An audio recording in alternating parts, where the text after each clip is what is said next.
One of the greatest classic cartoon characters, in my opinion, is one you don't see as often nowadays. She's heavily featured in merchandise, but her animation career has sadly faded. And that would be Betty Boop.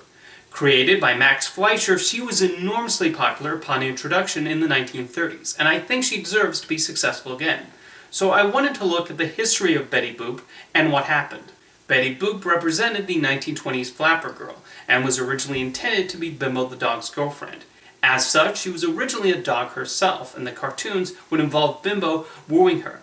One of the inspirations for Betty Boop was popular silent film actress Clara Bow, although Helen Kane was the obvious main influence. Boop and Kane looked very similar and utilized the same performing style. Fleischer animator Grim Natwick designed the character, who eventually evolved from a dog into a human. Thus, Bimbo went from being her boyfriend to a buddy who tagged along with her. While Betty Boop was originally conceived as a slightly airheaded character, she got smarter and more independent as her popularity rose. Betty was continually pursued by men, with some having particularly malicious intentions, but she always stuck up for herself, and that made her a hit with the female audience. Several actresses voiced Betty, although the most well-known is Mae Questel, who provided her signature voice for the majority of the cartoons. I think a large part of the appeal of Fleischer cartoons is because they were produced in New York, they had more of an urban setting. The cartoons had a certain gritty look to them that allowed many moviegoers to see their own towns on screen. Betty fit perfectly in those locations, and the Fleischers and their team came up with gags that took full advantage of said environments. Although the cartoons also thrust Betty into fantasy stories on occasion. One of her most well-known cartoons is Snow White, a parody of the famous fairy tale. Plenty of the iconic Fleischer surrealism is present here, and it's a unique take on the classic story. Betty Boop's only color cartoon produced by the Fleischers was Poor Cinderella. Another fairy tale spoof, this one fills the screen with gags and presents a fun interpretation of Cinderella. The Betty Boop cartoons were often fast-paced, and the Fleischers took advantage of what they could get away with in the pre-code era. They are definitely products of their time, but the slapstick gags and bizarre images remain examples of the enormous imagination of the Fleischer Studios team. The timing and character movements allow the characters to leap off the screen and leave an impression. There were even times when Betty would interact with the world outside of the drawing. One of the most bonkers cartoons is Ha Ha Ha. Betty uses too much laughing gas when trying to fix Coco the Clown's toothache, resulting in fits of laughter from everyone and everything in the room, and the gas eventually makes its way out into the real world. And Out of the Inkwell featured Betty interacting with a janitor working at the Fleischer studio. I mentioned that Helen Kane was the principal inspiration for Betty Boop, and she was none too pleased when she noticed the similarities. She sued the Fleischers, which led to a long and messy trial. Not only did the Fleischers deny that Boop was based on Kane, they then turned around and said Kane ripped off her act from an African-American singer named Esther Jones. The case was dismissed, and after Helen Kane died in 1966, Natwick and the Fleischers openly revealed that Betty Boop was indeed based on her.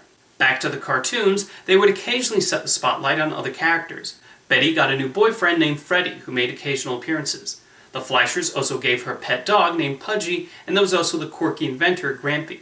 In 1933, Fleischer acquired the animation rights to E.C. Seeger's comic strip character Popeye, who made his first appearance in the Betty Boop cartoon Popeye the Sailor. This served more as a backdoor pilot to Popeye's own cartoons, though, as Betty only makes a brief cameo. In fact, when Paramount later sold the rights to several Fleischer cartoons, this short was packaged with the Popeye cartoons that went to Associated Artists Productions, rather than the Betty Boop cartoons, which wound up at UM&M-TV. Funnily enough, Paramount's parent company, Viacom, would eventually acquire the UM&M library, resulting in Betty returning to her home studio. Anyway, Betty was an enormously popular character during the Great Depression, as she succeeded at cheering up moviegoers with her charms and antics. She also became a popular sex symbol at the time and a fashion icon. Merchandise sold well, and King Features Syndicate produced a comic strip that ran for a few years. However, her popularity started to dwindle around 1934. One reason was the introduction of the Motion Picture Production Code in 1934 led to bigger restrictions on the character. Joseph Breen, the head censor, especially opposed the way Betty dressed and ordered the Fleischers to make numerous changes in order to get the shorts passed. Some of her trademarks decreased, as did her screen time, surprisingly enough. I think the post-code cartoons are still entertaining, but audiences began to lose interest in Betty. It did not help that Popeye started overshadowing her and became the new star of the Fleischer Studios. The jazz age that Betty was a part of was also drawing to a close, which led to an attempt to make her appeal to fans of big band swing music.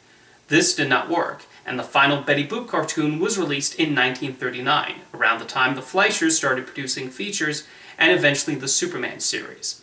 Even if they had continued making the cartoons, I feel the character would have to evolve anyway to keep in step with the times. The Flapper Girl was going out of style, and the advent of World War II led to new styles and trends. The character would lay dormant for several decades, with only occasional television reruns keeping Betty from falling into obscurity. It was not until the 1970s when Betty Boop finally appeared in something new again, namely a cleaning product commercial. And then in the 80s, there was a sudden resurgence in interest in Betty Boop, which led to a number of projects. One was the television special The Romance of Betty Boop, which aired on CBS in 1985. This special was directed by Bill Melendez and produced by Lee Mendelson, the team behind the Peanuts specials. It depicted Betty as a nightclub performer and retained the New York setting of the classic cartoons. They also tried to keep the edge of those shorts by having it revolve around a gangster plot. It was a noble effort to bring Betty into the modern age, although it's not a special that particularly stands out to me. 4 years later, a different team produced another special, Betty Boop's Hollywood Mystery.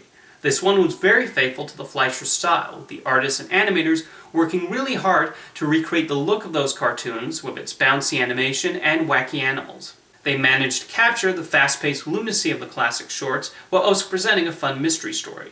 The visual look of the special is not surprising when you find out one of the principal designers was Timothy Borklund. He has made a career out of drawing wild cartoons that don't obey the laws of physics. He was an artist and producer on The Twisted Tales of Felix the Cat, wrote and storyboarded several episodes of Rocko's Modern Life, and even directed The Teacher's Pet movie. Betty Boop's most high-profile appearance in the 80s was her cameo in Who Framed Roger Rabbit. In the movie, she is depicted as a waitress working at the Ink and Paint Club, and they even brought back Mae Questel to voice her. Considering the film is set in 1947, her new job actually makes in-universe sense, as she had not starred in a cartoon in 8 years at that point, and would have had to look for work elsewhere. King Features Syndicate also brought back Betty in a new comic strip that ran for 4 years, and had her team up with Felix the Cat. A comic book titled Betty Boop's Big Break was also published in 1990. Betty even appeared in a commercial for Hershey's Chocolate. With this renewed excitement over the character, 2 separate movies entered development. One was a live-action movie to be directed by Max Fleischer's son, Richard Fleischer, and Cyndi Lauper was seriously considered to play the role. However, that did not end up happening for whatever reason. The other was an animated feature film to be directed by Jerry Reese, who made The Brave Little Toaster. The concept involved Betty going to Hollywood to find her father. A script was written, songs were composed, storyboards were drawn, and Bernadette Peters was hired to provide the voice of Betty Boop, which was absolutely a fitting choice. The movie was going to be produced by MGM, but the studio had a management change, and the new chief was not interested and canceled the movie. Some storyboards and one of the songs have shown up online, and it looks like it could have been something special. Over the years, other announced Betty Boop projects had trouble getting off the ground. There was going to be an animated series about Betty Boop as a tour bus guide, and a computer animated show from Mainframe Animation where she's the lead singer of a rock band. Even as recently as 2016, there were plans for a Betty Boop show that never materialized. Simon Cowell announced he was going to produce a Betty Boop movie, but there have been no updates since the initial press release 7 years ago. Why has there been so much trouble reviving this character? I think part of the problem comes from the rights issues attached. Certain rights to Betty Boop are held by the Fleischer estate. Others are handled by King Features Syndicate, and as I mentioned, Paramount owns her non-public domain cartoons. These are 3 parties that would probably want some say and compensation related to Betty. However, she has not completely disappeared. Merchandise featuring the character is everywhere, so you're far more likely to see her on purses than on television or movie screens. She appeared in commercials for the cosmetic company Lancôme and the fashion designer Zac Posen. Additionally, she had a guest spot on the reality show Project Runway, got her own comic book series produced by Dynamite Entertainment, and appears as a meet-and-greet character at the Universal Studios theme parks. Betty Boop is a legendary cartoon icon, and I think she deserves the chance to become a major pop culture star again. With Betty, Max Fleischer and Grim Natwick created someone who was able to burst onto the screen and make an impression with her electric personality, and when she belted into a tune, the audiences stopped and listened. I have no doubt she will make a major comeback in some form or another, as she deserves to be on more than just handbags. See you next time.